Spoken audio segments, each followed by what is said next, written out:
तो बंधु लोग, ब्रह्मास्त्र का एक और नया प्री रिलीज प्रोमो आया है। इसमें तो बहुत कुछ हिंट दे दिया है स्टोरी के बारे में। हालांकि एकदम से ऐसा कुछ पूरा स्पॉइल भी नहीं कर रहा है ये नया प्रोमो, लेकिन ये हाइप तो बना रहा है फिल्म के प्रति। चलिए तो थोड़ा डिटेल में जानते हैं कि क्या समझ में आ रहा है हमें इस नए प्रोमो से। एंड भाई मेकर से अभी एक विनती है कि बस अब इसके बाद कोई भी प्रोमो वगैरह रिलीज मत करना, नहीं तो बहुत कुछ स्पॉइल हो सकता है भाई।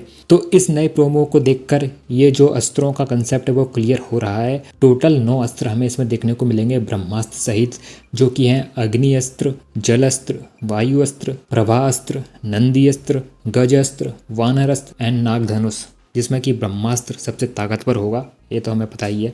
एंड भाई मैं उन लोगों को पहले कुछ कहना चाहूँगा जो ये सब बात कर रहे हैं कि ये काल्पनिक अस्त्र है, इनका कोई उल्लेख नहीं है हमारी माइथोलॉजी में। अरे भाई तो ये काल्पनिक ही तो है, पूरा फिल्म ही फिक्शन है। ये कोई रामायण या महाभारत नहीं बनाया है कि ये काल्पनिक अस्त्र कैसे दिखा दिया है जिनका वर्णन नहीं है इनमें। सिंपल सी चीज़ है यार, बंदे ने माइथोलॉजी से एक कंसेप्ट उठाया अस्त्रों का कि एक सबसे पावरफुल अस्त्र है, एंड इसके इर्द गिर्द उसने अपनी एक फिक्शनल कहानी बनाई जिसे उसने नाम दे दिया अस्त्रवर्ष, जिसमें वही अच्छाई और बुराई वाला कंसेप्ट भी है। एंड किरदारों को उसने कुछ पावर्स दे दी हैं, उन पावर्स को उसने एक नाम दे दिया है। जैसे कि नागार्जुन के पास 100 नंदियों की ताकत की पावर है तो उसको नंदी अस्त्र नाम दे दिया है।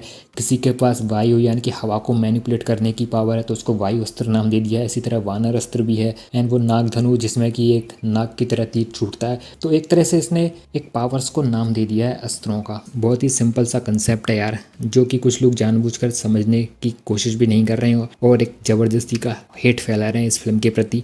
एंड भाई अपना जो मेन हीरो है शिवा, वो अपने आप में एक अस्त्र है, अग्नि अस्त्र। बाकी जो लोग हैं उनके अस्त्रों की पावर किसी न किसी वस्तु में समाहित है। जैसे कि अमिताभ बच्चन के किरदार की पावर एक खंजर में होती है, नागार्जुन के किरदार की एक कड़े में होती है। एंड जहाँ तक शायद हमें फिल्म में ये भी देखने को मिल जाए कि अगर इनसे ये चीज़ें छीन ली जाती हैं तो शायद ये लोग इस पावर का यूज़ ना कर पाएँ। एंड इसके अलावा इस प्रोमो को देखकर अब एक चीज़ क्लियर हो गई है कि मौनी रॉय को ब्रह्मास्त्र के 2 टुकड़े मिल जाएंगे, एंड जो तीसरा टुकड़ा है वो गुरुजी के पास रहेगा, यानी कि अमिताभ बच्चन के पास, जो कि शिवा यानी कि रणवीर कपूर को देंगे ताकि वो मौनी रॉय के हाथों में न लग सके। एंड इसके अलावा ये जो मूर्ति नजर आ रही है जो हाथ में त्रिशूल लिए हुए है, जिसके अंदर से लाल लाइटें निकल रही है, कुछ पावर निकल रही है, उसका कुछ ना कुछ इंपॉर्टेंट रोल है। उसको देखकर तो ऐसा ही लग रहा है कि इस मूर्ति से ही शायद एविल साइड के लोगों को पावर मिलती है। एंड ये पूरा सीन ध्यान से देखने पर ऐसा लग रहा है कि मौनी रॉय जो है वो इस पावर से लोगों को अपने वश में कर सकती है। एंड इसके अलावा एक चीज़ और समझ में आ रही है कि ये लोग ब्रह्मदेव के डिवोटी हैं, क्योंकि मौनी रॉय का किरदार कहता है कि ब्रह्मदेव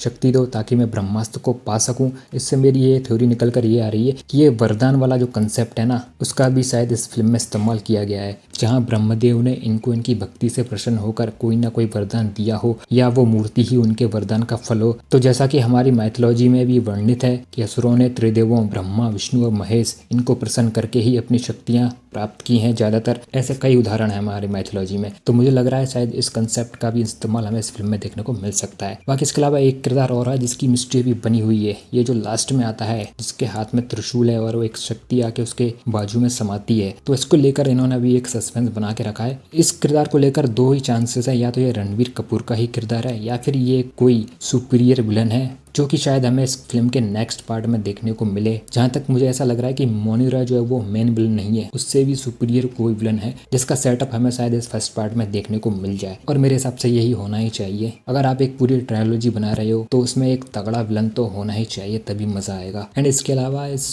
प्रोमो को देखकर ऐसा भी मेरे को अंदर फीलिंग आ रही है कि शायद अमिताभ बच्चन का जो किरदार है गुरुजी वाला, वो शायद सेक्रीफाइस कर जाएगा अपने आप को। बाकी मेरी एक यही चिंता है कि इस फिल्म में ये केवल VFX के ऊपर ही निर्भर ना हो, बहुत ज्यादा ही VFX ना हो गया हो, एक लिमिट के साथ हो और स्टोरी पर अच्छा खासा ध्यान दिया गया हो। एंड जो लव स्टोरी वाला पार्ट है वो ज़्यादा खिंचा हुआ ना हो, तो मेरे हिसाब से वो ज़्यादा बेहतर रहेगा इस फिल्म के कंसेप्ट के हिसाब से। बाकी तुम्हें क्या लगता है, तुम अपनी राय कमेंट में ज़रूर बताओ इस बारे में। तो चलिए फिर यहीं पर रैप अप करते हैं इस वीडियो को। वीडियो पसंद आए तो प्लीज़ लाइक करना, और चैनल को अगर अभी तक सब्सक्राइब नहीं किया है तो प्लीज़ सब्सक्राइब जरूर कर लेना। मैं हूँ विवेक और तुम देख रहे हो सिनेमा रिव्यूज़। मिलते हैं फिर अगले वीडियो में, तब तक के लिए बाय एंड टेक केयर।